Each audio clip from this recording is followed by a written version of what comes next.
Three actionable steps. Well, one thing is they need to determine their property is developable. The thing that they would have to do is get basic parameters of their site. What are the dimensions? What is the total area? Based on the first step, they could determine what could be built there and what is the market demanding. What is the single most failure that you recall from your professional life? What was lesson learned, and how did you recover from it?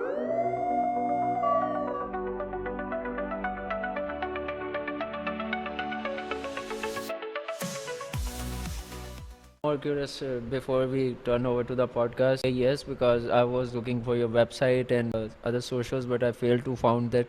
Can I learn a bit more about you from about the GS? Yes, absolutely. Absolutely. So we have been, we're a family-owned business. So we have been around for, I don't know, 30 plus years. My father originally started the company, then my sister and I took over, well, about 20 some years ago. So I've been business for over 20 years. And originally when my dad set up the company, he started as a commercial contractor. That was his business. I went to school and got my bachelor's degree in accounting. Sorry, not accounting, economics. And then I went back to never really wanted to be a builder, but just so happened, my dad had an interesting opportunity to invest into a project. So he's been a contractor before, and then he had an opportunity to invest into a new development project. So he sent me the set of documents to review and wanted to know my opinion. So I reviewed the documents and, one thing after another, joining the company. And, here we are 20 years later, still doing it. But yeah, our main business model. So back then, when I first joined the company, we had an opportunity to partner with a property developer who was looking for additional financing to get into the project. And that became the model. Instead of buying properties as traditional developers do, buying the properties, getting them through the entitlements, permits, and getting financing, our model is to partner with folks who already own the land or developable property, consultants, designers, architects, engineers, and develop properties that way.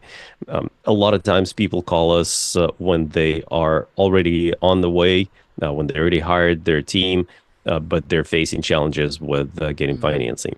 And so that's when we come in and we help them get the financing put together and develop the property with them. So, what are your ideal plans to grow this business? Ideal plans, well, basically, our goal is to scale. We have two divisions. We have a residential single family direction, and then we have a multifamily commercial direction. And so the goal is to be a development partner for the majority of property owners. Our goal is to minimize the trading of developable land between folks who own it and developers, but to increase the actual development capabilities. So our goal is, to go beyond. We're right now mostly in Western Washington, the Seattle area of the United States, and our plan is to capture as much of the market that we can go outside of this market.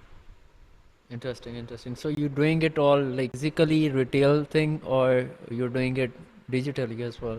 Oh, I see. So promotion, yes. Promotion definitely more in a digital space. We have been pretty active on social media. We've been pretty active with our online presence to promote the message that we are the development partner of choice. And our main messaging is that people should not be selling their land. They should be attempting to develop it themselves. And we're offering educational material. We're teaching people, teaching property owners how to get development process started and how to do it.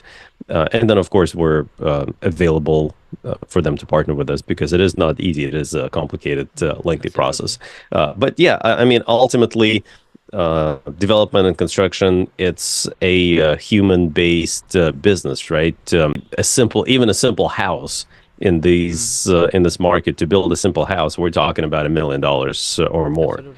So yeah, you can't be selling services like that using a faceless internet presence. So ultimately, it still has to be a human connection. We have to meet with people. We have to make sure that they Definitely. understand what we do, that they like us, and frankly, that we like them. We don't take every opportunity we can, just simply Mm-hmm. because a lot of people that are very transactional focused, Mm-hmm. and they want to only talk about the numbers.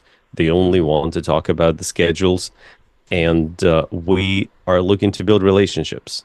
And so that's Amazing. why, ultimately, yes, they find out about us from our internet presence, but Hmm. the deal is done when we meet face to face, when we have multiple conversations. What are the three actionable steps that others can get as a cheat sheet and implement right now in their development and real estate business? Three actionable steps. Well, one Yeah. thing is they need to determine whether their property is developable. Mm-hmm. And to do that, they would have to look at the local building codes.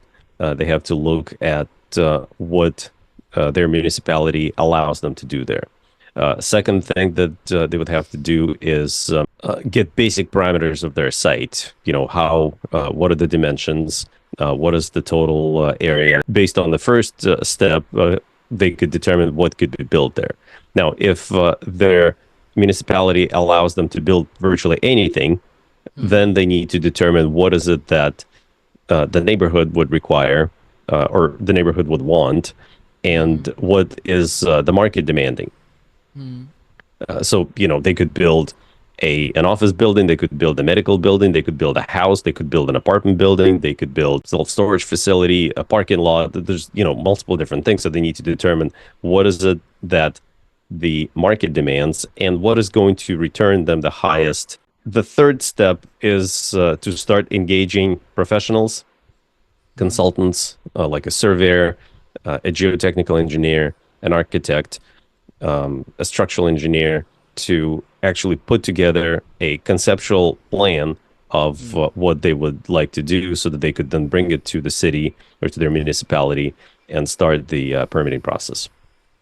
That's interesting. That's very powerful points. Thank you for sharing all these. What is the single most failure that you recall from your professional life? What was lesson learned, and how did you recover from it? Oh, there's been plenty of failures Yeah. in 20 years of One. business. We've had lots of ups and downs. Most actionable was we had projects in the past that we lost to the lenders. We ended up giving up to the lenders, Mm-hmm. and it was a massive financial blow. Luckily, that was one of our own projects, but the biggest lesson was to do better research before the project starts, Mm-hmm. and to minimize the risks that are Mm-hmm. involved. The mistake that we did, we had pretty high leverage at that Mm-hmm. point. We didn't have enough equity, Right. and a lot of lenders didn't want to finance that deal because there was insufficient equity invested.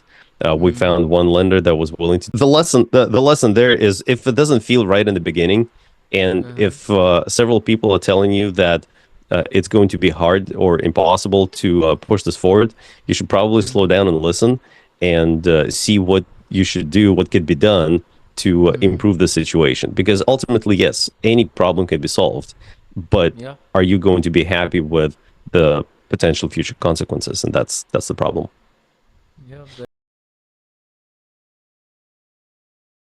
So that is good and a good learning for me as well. Thank you so much for sharing. So people who are watching this right now, how can they support you? How can they support me? Yeah. Well, if they have property that they would like to be developed, please reach out. We're at giscompanies.co. We're happy to listen to your situation, look at your project, give you advice, and strategize on what could be done. Otherwise, please follow us on social media. My Instagram and YouTube name and TikTok name is EG underscore developer. Mm-hmm. I'm on LinkedIn. We post a lot of content, so please follow and share that content. I think it's very useful and valuable. And then also we have a podcast called Real Estate Development Land to Legacy. It's Okay. available on most platforms. So follow us and comment and share. Help us promote the podcast. So that's probably the best help that I could use from the listeners. That's absolutely, absolutely. What would you say about the Executive Strategies podcast when I'm not there? I would say the best thing that I would describe is listen carefully, find out what actionable insights you can get for Hmm. yourself, and then like and share. That's how this business works. The more information that is available out there, the better the world is. The challenge is we're so overloaded with useless information in Absolutely. this day and age that it is very important when you hear something useful and something actionable, take a note of it and spread the word. Yes, take a note and spread the word. Tell it to people, post in all your social medias. So people watching this right now, do it. So what will you say as the final word? The final word is the world is a beautiful place. There's a lot of opportunities out there. The main thing is if you continue spreading good, the good will come back to you. Break the mold, business wisdom pure as gold.